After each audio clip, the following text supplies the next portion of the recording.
አንዱ ከመሃል ሰውናታል እንዴ ሰውናን የገንፎ ተራራ የጨረቃዋ ንግስ መጣል ሄደና እዚህ ጋር ይደብቀዋል።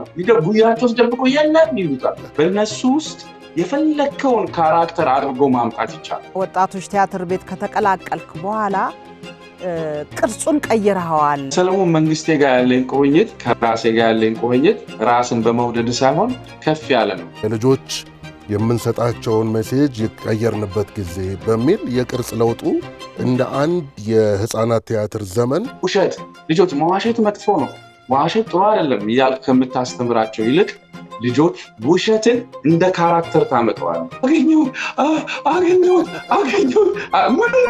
አገኘሁት በቃ አለቀ። ሚኪዬ ሙሌ ሄሎ ኢትዮጵያ ሰዓታችን ደረሰ። ዘመዶቻችንን የምናገኝበት የናፈቁንን ዛሬ ደግሞ የኛው የሙያ ባልደረባ ቤተሰብ ነው እንጂ ቤተሰብ ነው። ህፃናት ቲያትር ላይ በጣም በቃ ትልቅ ስሜት ያለው አይደለም በጣም እንጂ የህፃናት ቲያትር ምን ያህል ከባድ እንደሆነ ሰርተሽ ታውቂያለሽ? እንደሞለ በፍጹም ወደፊትም ሰራማ ይመስላል። ከባድ ነው፣ በጣም ከባድ ነው። እኔ እንዴት አድርገው ነው የሚሰሩት? አሁን እሱ ደራሲም ነው። የህፃናት ቲያትሮች በርካታ ጽፏል፣ አዘጋጅቷል፣ ተውኗል። እኔ እናንተ ሁሌ ነው አይደል የምናወራው? መተወን እንዴት ነው የሚቻለው ለህፃናቶች? ትልቅ ሰው ሆነ ትልቅ ሰው ሆነሽ በዛ ላይ ህፃናቱ ደግሞ በቃ የተሰማቸውን ነው እንትንም የሚናገሩት። በመሀል ልታቆሙሉ ትችላለሽ ምናምንና ይሄ ነገር በጣም እኔ መስማት እፈልግ ነበረ። ሰለሞን በፍቅር ነው የሚሰራው እና በርካታ ቲያትሮች ጽፏል። እንዴት ነው ለማውራት አልቸኮልኩም። አግኝቼው አላውቅም፣ በአካል አግኝተው ሄሎ ሰለሞን። ሄሎ ኢትዮጵያ፣ ሄሎ ሙሉዬ፣ ሄሎ ሚኪ፣ እንዴት ናችሁ? ደህና ናችሁ ወይ? ሰለሞን ስለተገናኘን ስላየን በጣም ደስ ብሎናል። እኔም በጣም ነው ደስ ያለኝ። እግዚአብሔር ያክብርልኝ፣ አመሰግናለሁ። አሁን የሄሎ ኢትዮጵያ እንግዳችን ሰለሞን ነው ሲባል እኔና ሚኪ እያወራን ነበረ። የህፃናት እና ወጣቶች ቲያትር ላይ በጣም ብዙ ሰርተሃል፣ ብዙ ቲያትሮች ጽፈሃል፣ አዘጋጅተሃል፣ ተውነሃል እና አይከብድም ወይ ማለት ትልቅ ሰው ሆኖ የህፃን ልጅ ቲያትር መስራት በጣም ይከብዳል። ራስክን እንደ ህፃን ማድረግ ይጠበቅብሃል እያልን ነበረ። አዎ በጣም ይከብዳል። የሚከብደው ግን በፍላጎትና በፓሽን ካልተሰራ ይከብዳል። በጣም በፓሽን በጣም በፍላጎት ነበረ ስንሰራ የነበረው፣ እስካሁንም የምንሰራው ሌሎችን የሚሰሩት እሱ ነው። የመጀመሪያው ቁልፉ ነገር ፓሽን መኖር አለበት። ከህፃናት ጋር መስራት፣ የህፃናትን ነገር ወዶ ተቀብሎ ደስ ብሎ መስራት፣ እሱን ስናገኝ አሁን ያልነው ነገር ይቀላል። አንደኛው እሱ ነው። ሁለተኛውና ትልቁ ነገር የልጆቹን ሳይኮሎጂ መረዳት ነው። ልጆች የሚፈልጉትን ማወቅ ነው። አንዳንድ ጊዜ ልጅነትን እናስታውሰዋለን። ስናስታውስ ግን እንደ አድገን ወይም አዋቂ ሆነን ወይ ወጣት ሆነን የሚኖረን የወጣትነት ሳይኮሎጂ እንደምንረዳው አይደለም እዛ እድሜ ላይ ያለው። እሱም ስለሚከብድ ወርደን ስለሆነ የምንሰራው ያንን ሳይኮሎጂ እስክናቅ ድረስ ነው። ካወቅን በኋላ በጣም እየቀለለ ይሄዳል። ለምሳሌ መሀል ላይ ተነስቶ አንድ ልጅ ሁለት ልጆች ሊጣሉ ይችላሉ፣ አምጣ በያዙት ከረሜላ ተጣልቶ። ስለዚህ ተዋናዩ የሚተውነውን አቁሞ ወርዶ አስታርቆ መመለስ ይኖርበታል። ይሄ ራሱን የቻለ አራተኛውን ግድግዳ ፈርሶ ከልጆቹ ጋር እንደገና ልጆቹን ይዞ ልጆቹ የዛ ተውኔት ተሳታፊ መሆናቸውን ማወቅ አለባቸው። እየተሳተፉ ካልሆነ የልጆች አስተሳሰብ ወይም እይታቸው ወዲያው ነው የሚለወጠው። ከስሜት ወደ ስሜት ወዲያው ነው የሚሄዱ። ስለዚህ እነሱን አንድ ስሜት ውስጥ ማቆየት የሚቻለው ይሄ ሲሆን ነው። ለዛ ነው እንደውም አንዳንድ አጋጣሚዎች አሉ የሚገርሙ። ከአንድ ትምህርት ቤት የሚመጡ ልጆች ነበሩ። በተለይ ትምህርት ቤቱ መጥራት ባይኖርብኝም ከሰኞ እስከ ዓርብ ከትምህርት ቤት የሚመጡ ልጆች እናሳያለን። የአንድ ትምህርት ቤት ተማሪዎች ግን በጣም ደስ የሚሉ በጥባጮች ናቸው ከሚያስደስቱ። እና አንድ ጊዜ እየሰራን አንዲት ሴት ተዋናይ ናት እና ከማክሱ ውስጥ ፊቷ ወጣ። ያው አጋጣሚ ሲወጣ አየዋት። ከዛ አንዱ ከመሃል ሰውናት አለ። እንዲ ሰውናት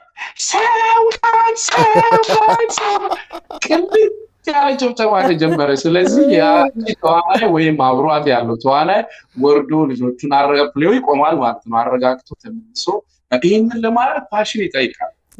በቃ በፍላጎት በጣም በፍላጎት ነበር ሰራውና የልጅ ፍቅርም እንዲኖር ያስፈልጋል ይመስለኛል። ልጆች የምታፈቅር መሆን አለበት።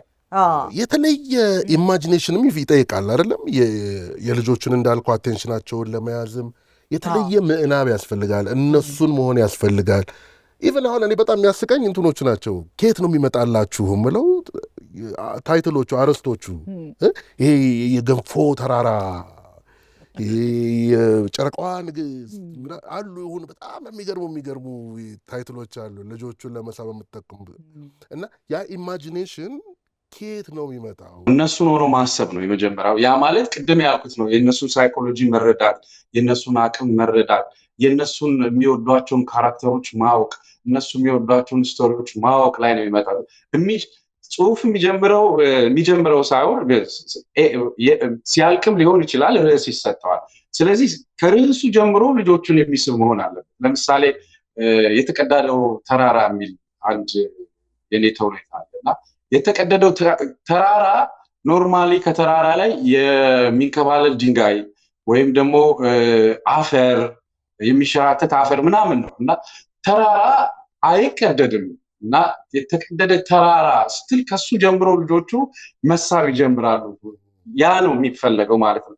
ስለዚህ የሚቀጥለውን ስቴፕ ያስቡታል ልጆቹ። ከተቀደደው ተራራ ውስጥ ምን ወጣ? ስለዚህ እኔ የማመጣው ምን ወጣ የሚለው ነው። ምንድን ነው የወጣው? ምን ተፈጠረ? ምን ተደረገ ነው። በጣም ይገርማል። ከተቀደደው ተራራ ውስጥ የሚወጣው በዚህ አጋጣሚ እየመለሰ ስለሚሄድ ነው። አንዳንድ ስቶሪዎቹ ሳወራ መልሶቹ ይኖራሉ እና ከተቀደደው ተራራ ውስጥ ተማሪዎች ሊማሩ አንድ አስተማሪ ጋር ይሄዱና አስተማሪው ይመድባቸዋል። አንተ ለሕክምና ትሆናለህ፣ አንተ ለአናጤ፣ አንተ ለግንበኛ ብሎ ሲመድባቸው ሁሉም ልጆች መሆን የሚፈልጉት ሐኪምና ኢንጂነር ብቻ ነው። ይሄማ አሁንም ሀገራችን የምትፈልገው ብዙ ነው ብሎ ቢያስረዳቸውም አይቀበሉም። አየህ ስቶሪውን ስትሰራው እንደዚህ ትሰራዋለህ ማለት። ከዛ ከተቀደደው ተራራ ላይ ድንገት በጣም ልጆቹ የሚወዱት ካራክተር ወይም የሚጨነቁለት ወይም ሰስፔንስ የሚያደርጋቸው የሚሆንና ከተቀደደው ተራራ ውስጥ አንድ እንደ አውሬ እንደ እንስሳ የሚመስል ነገር ይወጣል እና ያችን ከተማ ይረብሻታል፣ ያችን ቦታ ይረብሻል። ምንድነው የሚያደርገው? ካገኘ የሚረጭህ ነገር አለ። ሲረጭህ ድንጋይ ያደርጋል እና ስቴጅ ላይ ድንጋይ መክተፊያ ሆኖ የሚመጣ ሰው ነበር። እንትን አስታውሳለሁ፣ አንዷ ተዋናይ ሰፌድ ነበር የሆነችው እና ወይኔ ሰፌድ አደረገኝ ምናምን። ያው ካራክተሮቹ ለልጆች ይቀርባሉ፣ ስቶሪም ለነሱ ይቀርባል። ያ የሚወጣው ደግሞ ሰስፔንስ ያደርጋቸዋል። ሲወጣ መጣልህ ሄደና ሲጋ ይደብቀዋል፣ ጉያቸው ውስጥ ደብቆ የለም ይሉታል። እና ይሄ ነው ይሄ ኢማጂኔሽን የምንለው ይሄ ነው። በእነሱ ውስጥ የፈለከውን ካራክተር አድርጎ ማምጣት ይቻላል። ድንጋይ ካራክተር ሆኖ መምጣት ይችላል በልጆች ውስጥ፣ ምንም ችግር የለውም። ሀሳብ ቅድም የጀመርኩት ሀሳብ፣ ለምሳሌ ሀሳብ ውሸት፣ ልጆች መዋሸት መጥፎ ነው፣ መዋሸት ጥሩ አይደለም እያልክ ከምታስተምራቸው ይልቅ ልጆች ውሸትን እንደ ካራክተር ታመጣዋለህ። ስታመጣው የውሸት አምላክ፣ የውሸት መንፈስ ምናምን አድርገህ አንተ ትሰጠዋለህ። ምን እንደሚለብስ ምን እንደሚያደርግ ታመጣዋለህ።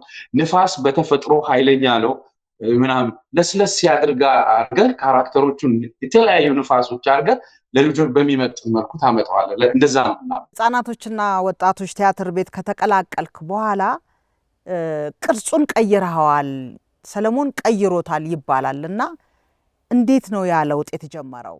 የምትሰራቸው ቲያትሮች በአብዛኛው የነበሩት እኔም የመጀመሪያና በተለይ ሁለተኛ ቲያትር እስክጽፍ ድረስ የሚጻፉት ግብረገብ ላይ ነበሩ። ግብረገብ ላይ ለምሳሌ መስረት ጥሩ አይደለም፣ ትምህርት መማር ያስፈልጋል፣ እናትና አባትን ማክበር ያስፈልጋል። ከዛ ዝም ብሎ ጥያቄ ጠይቀኛል። ሁሉ ጊዜ ልጆች የሚያስፈልጋቸው ይሄ ብቻ አይመስለኝም።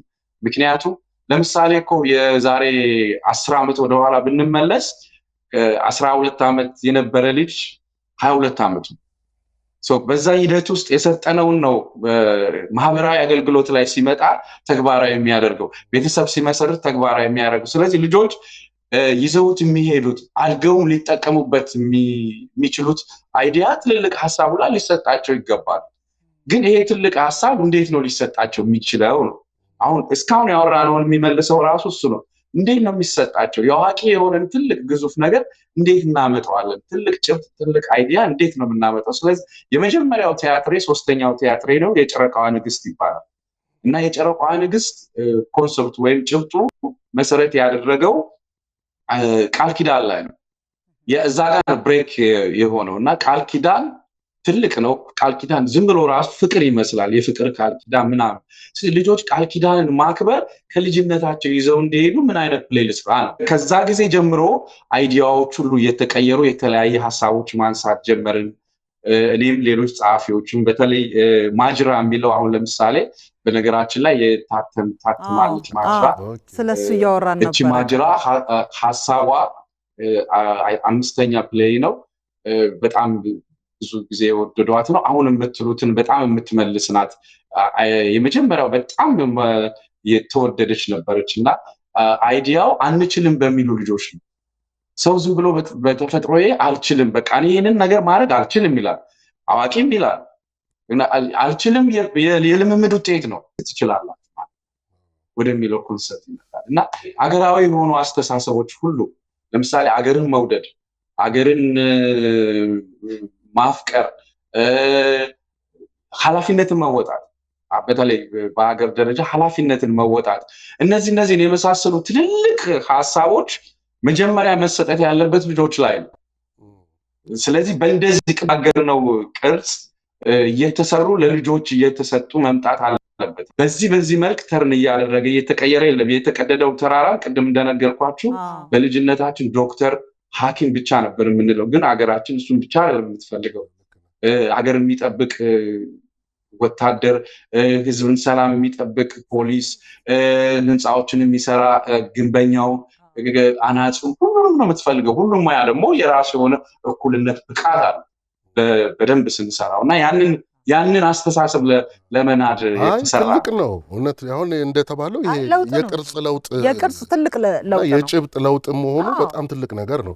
ምናልባት እንደውም ሳስበው የህፃናት ቲያትርን በተመለከተ ወደፊት ጥናት ሲደረግም እንደ አንድ ኢራ እንደ አንድ ዘመን ሊነሳ የሚችል ይመስለኛል። አሁን ሰዎች ጥናት ማድረግ ሲጀምሩ ትርጉም ያለው ለውጥ የመጣበት ጊዜ፣ ለልጆች የምንሰጣቸውን ሜሴጅ የቀየርንበት ጊዜ በሚል የቅርጽ ለውጡ እንደ አንድ የህፃናት ቲያትር ዘመን ሊጠናም ሊታይም የሚችል ሊሆን ይችላል። ምን ያህል የህፃናት ቲያትር ጻፍክ? 15 የሚሆኑ የህፃናት ቲያትሮች ጽፌያለሁ።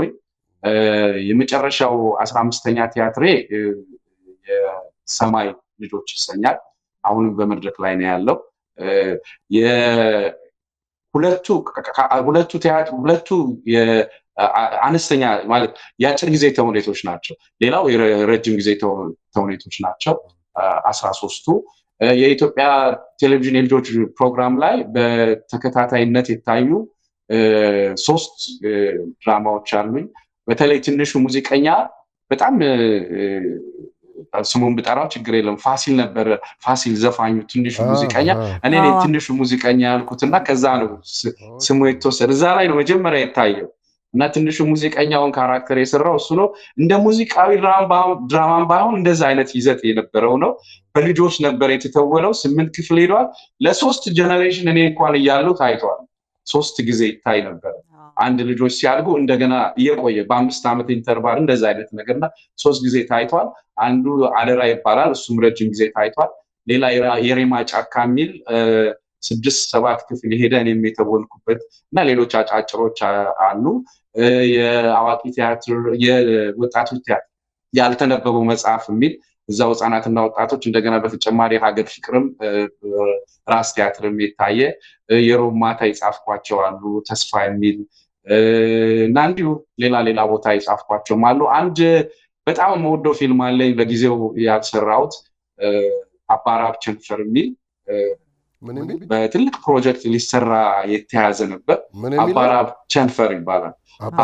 ፊልም ነው፣ የህፃናት ፊልም ነው። አዎ የህፃናት ፊልም ነው። አልወጣም፣ ተሰርቶ አልወጣም፣ ግን ጽፌ የተቀመጠ ነው። ረጅም ጊዜ ነው ከተቀመጠ። ቀላል እኮ አይደለም የህፃናት ቲያትር የሚያዝ መጽሐፍ በጣም ከባድ። እዚህ እኮ ሰለሞን አዲስ አበባ ህፃናትና ወጣቶች ቲያትር ቤት ትልቅ ዘመናዊ አዳራሽ አስገንብቷል። ቲያትር ቤቱን ሄደን ጎብኝተነዋል። እንዴት ያጓጓል መሰለህና መተህ አላየህም እንዴ? መጥቼ አላየውም። በኢትዮጵያ አቆጣጠር 2015 ላይ መጥቻለሁኝ እና በጣም ነው ደስ ያለኝ። በነገራችን ላይ በቃ መሰራቱ ይሄ እዛ ቤት ስንሰራ የነበርነው ሰዎች በሙሉ ድሪማችን ነበረ። በቃ መግለጽ አልችልም ደስታዬን። በቃ በጣም ነው ደስ ያለኝ። መጥቼ እንደማየው ተስፋ አደርጋለሁ። ቲያትር ቤቱ ሲከፈት የመጀመሪያው ቲያትር አጋጣሚ ሆኖ የኔ ቲያትር ነው። እንደገና እሱም አንድ ደስታዬ ነው። መንግስትም ትኩረት ሰጥቶት ባለሙያዎችም እውቀታቸውን ጊዜያቸውን አፍሰው እንዲህ ያማረ የህፃናት ቲያትር ቤት ብቻ ሳይሆን ማዕከል ነው፣ ትልቅ ማዕከል ነው የተሰራው። ይሄ ማዕከል መሰራቱ በጣም ነው ደስ የሚለኝ። አንዳንድ ጊዜ ለህፃናት የሚሰሩ ህፃናት ላይ የሚሰሩ ሰዎች እየተጫወቱ የሚመስልበት ሁኔታ እና የዛ አስተሳሰብ ቀርቶ አሁን ለልጆች ቦታ ተሰጥቶ ይሄንን ያህል ማዕከል ተሰርቶ ማየት በጣም አስደስቶኛል። አንድ ቀን በአካል መጥቼ እንደማየው እርግጠኛ ነኝ።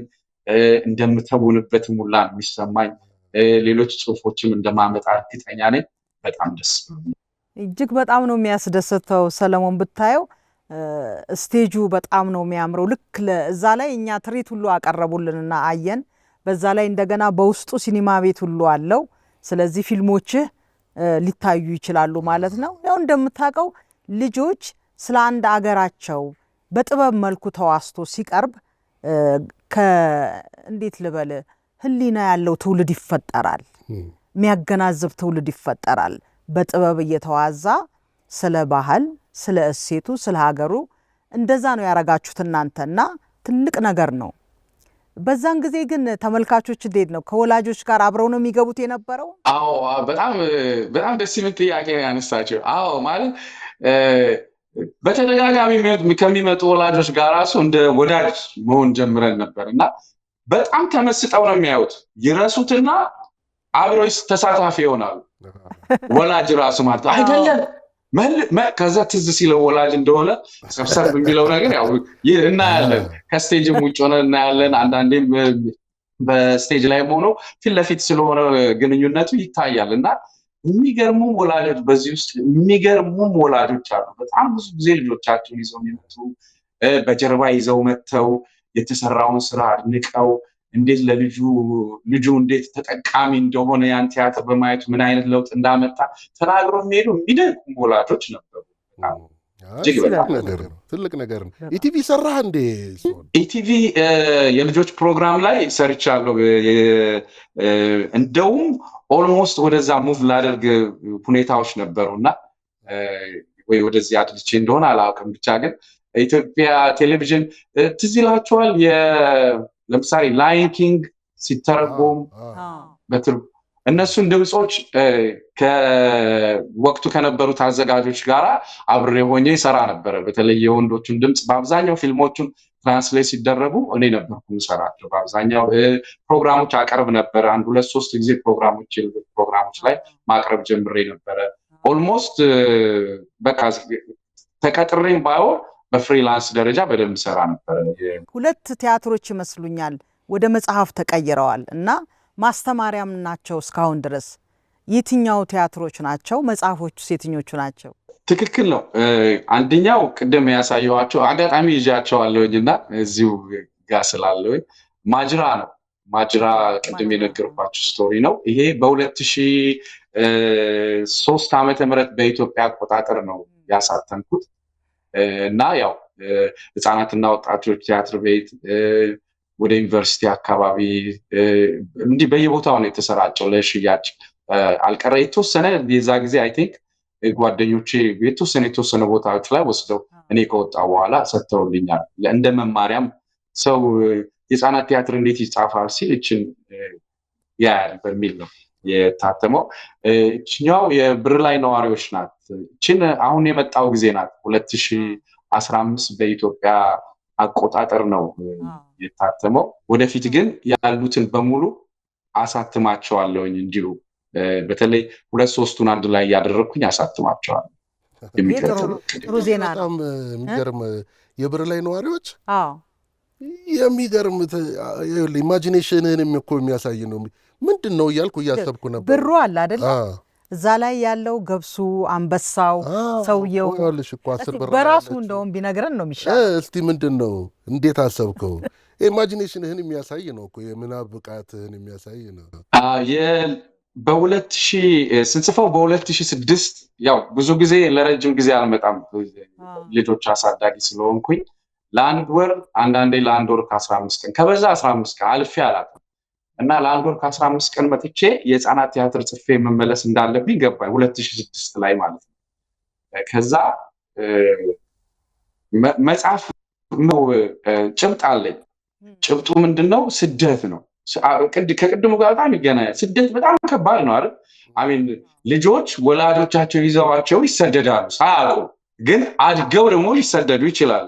ግን ከስደት በፊት የሚቀድም ነገር አለ። ዝም ብለን ሁሌ መሰደድ የለብንም የሚለውን አይዲያ እንዴት ነው ማምጣት ያለብን እና የገጠመንን ችግር ሲገጥመን ራሳችን መወጣት ያለብን ይሄ ነው ውስጥ ያለ በቃ እቺ ናት ያለች ብለው ብሰራው በቃ ላገኘዋቸው ማለት ወደ ልጆች ላወርደው የምችልበት ካራክተሮቹንም አጣው፣ የስቶሪ ፍሰቴንም አጣው እና በጣም ተበሳጨው። 15 ቀን ቀረ።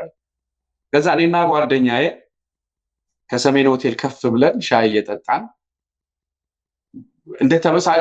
እንደተበሳጨው አውቋልና ከኪሱ 50 ብር አውጥቶ ከፈል። ከዛ እጁ ላይ እውነት ብሩ እየሄደ ነው ይመጣልኝ። እንደዚህ ሲሄድ 50 ብር ላይ 50 ብሩ ገበሬ አለ እሱን ነው ያየሁት። ከዛ አገኘሁት በቃ አለቀ ፕሌው አለቀ በሚገርም ሁኔታ በቃ እዛች ታይም ላይ አለቀ። ምነው ሲል 1 ብር ላይ እረኛው አለ፣ 10 ብር ላይ የምትሰፋው አለች፣ ወፎቹ አሉ፣ አንበሳው አለ፣ ገበሬው አለ፣ ተመራማሪው አለ፣ ቡና ለቃሚው አለ።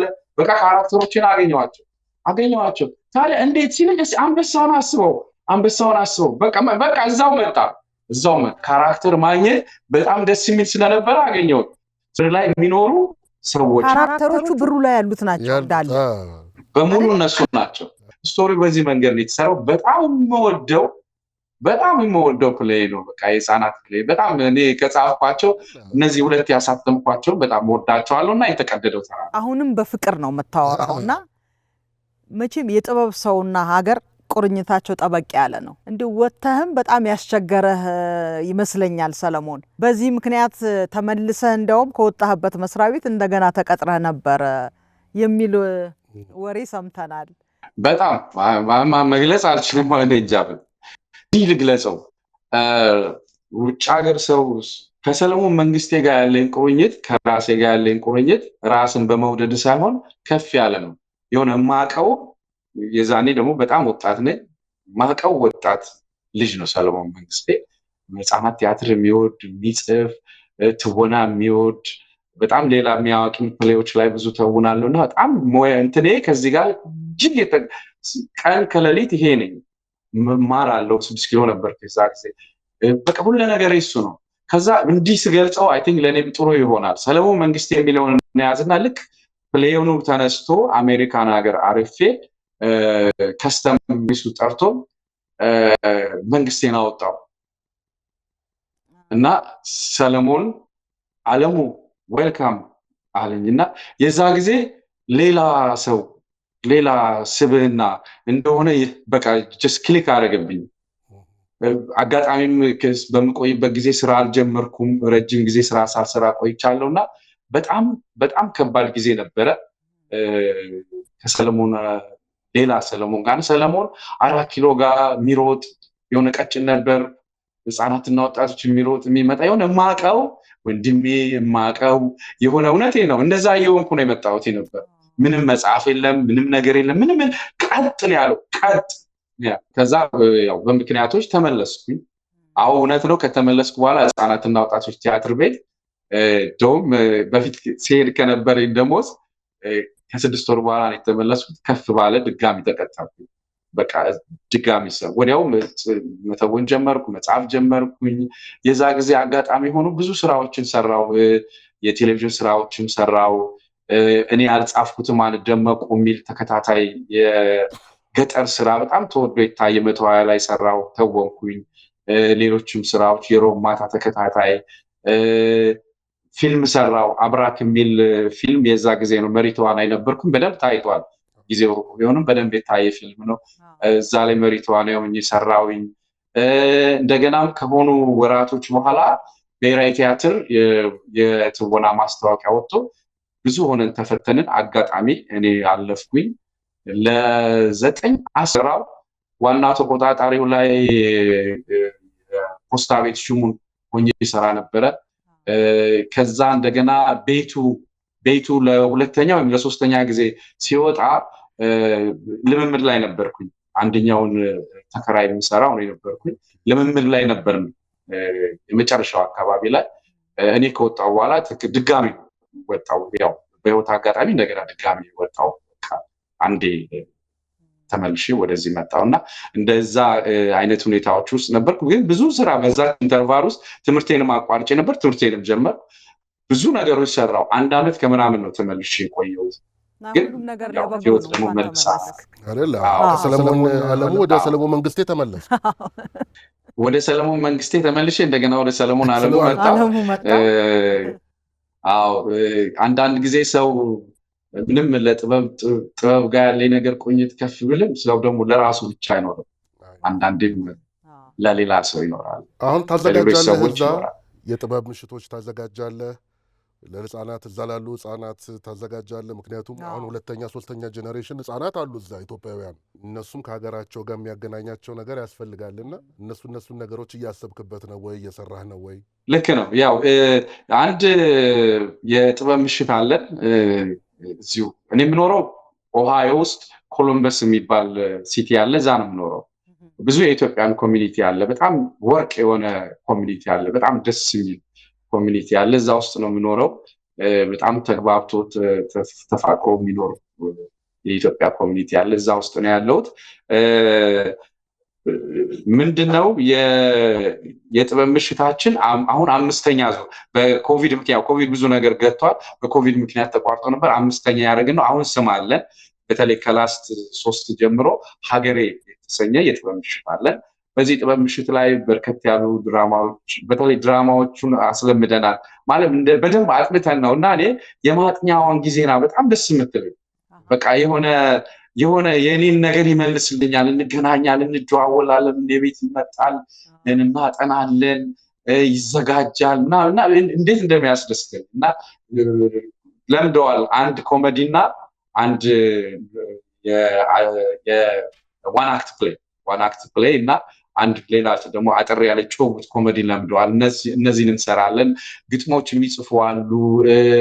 በጣም የሚሳተፉ ብዙ ልጆች አሉ። በጣም በሰዓት የላሱ ጎበዝ ገጣሚያን አሉ። የሚገርሙ የሚተውኑ በጣም ደስ የሚሉ ተዋናዮች አሉ። ከነሱ ጋር ሆነን እናዘጋጃለን። ይሄንን ልጆችን በተመለከተ የልጆች የጨዋታ ቀን አዘጋጅን። ኮቪዱ 1 ዓመት በፊት አዘጋጅን እና 40 ልጆች ነው የመጡት። እንግዲህ የምናውቃቸው ልጆች ወላጆች ከወላጆቻቸው ጭምር አንድ ላይ። ከዛ ቦታ ማስፈቀድ ምናምን ራሱን የቻለ ረዘም ያለ ፕሮሰስ ነበረውና በአጭር ጊዜ ነው መከወን የቻልነው። ምን አደረግን? በቃ ለምን እኔ ቤት አናደርገው? ከዛ ቤቴን አጠርን። ኩዌሽን በሚል ቢጫ እንትን አጠርን። እቃዎች ገዛን። ለነርስ የምትሆን ልጅ አዘጋጀን። ልጆች ሊወልቁ ብለን ሁሉም ነገር ቲሸርት አሳተምን። በአማርኛና በእንግሊዘኛ ጽሑፍ ያለው በአሁኑ ደስ ብሎናል፣ በሚቀጥለው እንድትደግሙን ይላል። በአማርኛ አዘጋጀን። መጫወቻዎች አዘጋጀን። የአንዱን መስኮታችንን ይሄ ልክ እንደኛ ጀላቲ ምናምን ይሄ አይስክሬም ምናምን ሲፈልጉ የሚመጡበት መስኮት ላይ የተቀመጠች የሚቀመጥ ሰው አዘጋጀን። በቃ የልጆቹን ዓለም ፈጠርንላቸው። እንዴት እንደተደሰቱ መግለጽ አልችልም። የአሁኑ የሚቀጥለው ሳመር እቅዳለን። እሱን በድጋሚ ይዞ እዚህ የምንኖርበት ቦታ ላይ አንድ ትምህርት ቤት ውስጥ 75% የኔም ልጆች ዛሬ ተማሩ። 75% እኛ ነን ኢትዮጵያውያን አሁን 80 እንደርሳለን። ይሄ ትምህርት ቤት በአመት 3 ቀን አለው። 3 ቀን የሚያዘጋጀው ዝግጅት አለ እና ፌስቲቫል፣ በጣም የሚገርም ፌስቲቫል፣ ትልቅ ፌስቲቫል ነው። እንዳለ ትልቅ የሲቲዋ የዛ ሲቲ ኮሚኒቲ ይመጣል። ከዛ አየን እኛ ልጆቻችን ይሄዳሉ፣ ይጫወታሉ፣ ባንድ ይመጣል፣ ምን ይመጣል፣ ግን የኛ የሚመስል ነገር የለም። ከዛ ከዮሐንስ ጋር ከቴዲ ጋር ልጄን ጨምሮ ትልቋ ልጅ ብሌን ትባላለች፣ ከነሱ ጋር ኢሜል ተደራረግን እና ጠብቁ ለሚቀጥለው አመት ምናምን አሉ። ከዛ ኮንታክት አደረግን። ከዛ በኋላ ከ30 እስከ 45 ደቂቃ ስቴጅ ሰጡ። ሁሌ ልጆቻችን አንድ ወር የሚያህል በደንብ እንሰለጥናለን። እኔ ቤት ውስጥ አሰለጥናቸዋለሁ። ውዝዋዜ ድሮ ወዛወዝ ነበር ያልነገርኳቸው። አበራ ጆሮ የቲያትር ክበብ ውስጥ ውዝዋዜ ወዛወዝ ነበር እና ትንሽ እንትኑ አለ። በደንብ አሰለጠንኳቸው ልጆቹን። ከዛ አቀረብን እንጂ በቃ ልጆቹ መሀል እየገቡ እስክስታውን ይሉታል፣ የወላይታውን ጭፈራ ይሉታል፣ እነሱም አብረው ይላሉ። የተለይ ለእኛም ኮሚኒቲ መጥተው እዛ ላይ ለሚሄደው በጣም የተለየ ሆነበት። በቃ ደስ የምትል ፕሮግራም ሆነች፣ ተለመደች። ከዛ እንደገና በተጨማሪ ደግሞ አንድ ድንኳን ሰጡን፣ የኛ የሆነ ቦታ። በኢትዮጵያዊ ነገር እናጌጣታለን። ቡና ሴሪሞኒ አለ፣ የምታፈላ ልጅ አለች፣ ዳቧችን አለ፣ ምን አለ። እሱን ደግሞ ይገዛሉ፣ ይበላሉ፣ ይጠጣሉ። ቁጭ ብለው ከኛ ጋር ቡና ይጠጣሉ። በጣም ነው የሚወዱት እና በዚህ መልኩ ሀገራችንን እናስተዋውቃለን። ስንሰደድ አብረውን የተሰደዱት እነዚህ ነገሮች ናቸው። እኛም አንተዋቸው አብረን አሉ። በዚህ መልኩ ልጆቻችንን ባህላቸውን እንዲያውቁ፣ ሀገራቸውን እንዲወዱ፣ ሲሄዱ አዲስ እንዳይሆኑ በዚህ መልኩ ለልጆቻችን ባህላችን እናስተምራቸዋል። ቤተሰብ እንዴት ነው? 3 ሴቶች ናቸው ያሉኝ። ብሌን የመጀመሪያ ልጄ ናት። 18 ዓመቷ ነው አሁን። የመጀመሪያ ዓመት የኦሃዮ ስቴት ዩኒቨርሲቲ ተማሪ ናት። አሁን ሁለተኛዋ ልጄ ሳሮም ትባላለች። እሷም የ11 ክፍል ተማሪ ናት። 16 ዓመቷ ነው። ሶስተኛዋ ልጄ ሊያ ትባላለች። የ11 ዓመቷ ነው። የ5ኛ ክፍል ተማሪ ናት። ከባለቤቴ ጋር አንድ ላይ ሆነ ልጆቻችንን እያሳደግን እግዚአብሔር እየመራን እየሄድን ነው። ባለቤቴ በጣም ጎበዝ ናት። በጣም ጎበዝ ናት። እኔንም በጣም ምህረት ታዬ ትባላለች። በነገራችን ላይ ትምህርት ቤት ሃይስኩል ድረስ ነው የተጀመረ ነው ትንስሱ ከዛ ጀምሮ ነው የምንተዋወቅ። እኔ ቀድሚያት 2 ዓመት ቀድሚያት ነው የጨረስኩት። ከዛ ጀምሮ ተፈሪ መኮንን ትምህርት ቤት ነበር። ብዙ የሚያመሰግናቸው ሰዎች ያሉ ይመስለኛል። ግን የህፃናት ቲያትር ስለምትሰራ ነው እንደዚህ አንድ ፍሬ ልጅ የሆንከው? አሁን ልጆች አይደርሳል ወይ እስከ መጨረሻው ፊት እንደዚህ ነው? ቤቢ ፌስ ነው ፊት? እዚህ ሀገር መኖር እንደውም በጣም ብዙ ስትረስ አለውኝ። እንደዛ ከሆነ ደስ ብሎኝ አሁን በጣም ደስ የሚል ሞራልና ሞቅታን የተሰማኝ በእውነት በጣም እንደዚህ እንደሆንኩ አላውቅም ነበረ። ልክ ነው ወይ? ህፃናት ያው እዚህ ሙያ ውስጥ ስላለው ይሆናል። በጣም እናመሰግናለን ሰለሞን፣ ስላገኘን ደስ ብሎናል። በልጅ መባረክ ትልቅ ነገር ነው። ለልጆችህም ለባለቤትህም ሰላም ማቅረብ ለምረትም ለልጆቹም ደግሞ ብቅ ይላል አይደል? ስትመጣ እሑድ ቤት መጥተህ ቡና ትጠጣለህ። በደንብ እመጣለሁ። አገኛቸዋለሁ። በጣም ነው የምንወዳችሁ። በጣም ደስ ትላላችሁ። በጣም ታምራላችሁ። በጣም እናመሰግናለን ሰለሞን። ሰላሙን እስካገኛችሁ ድረስ ሰላሙን ሁላችሁንም አመሰግናለሁ። እግዚአብሔር ይስጥልኝ።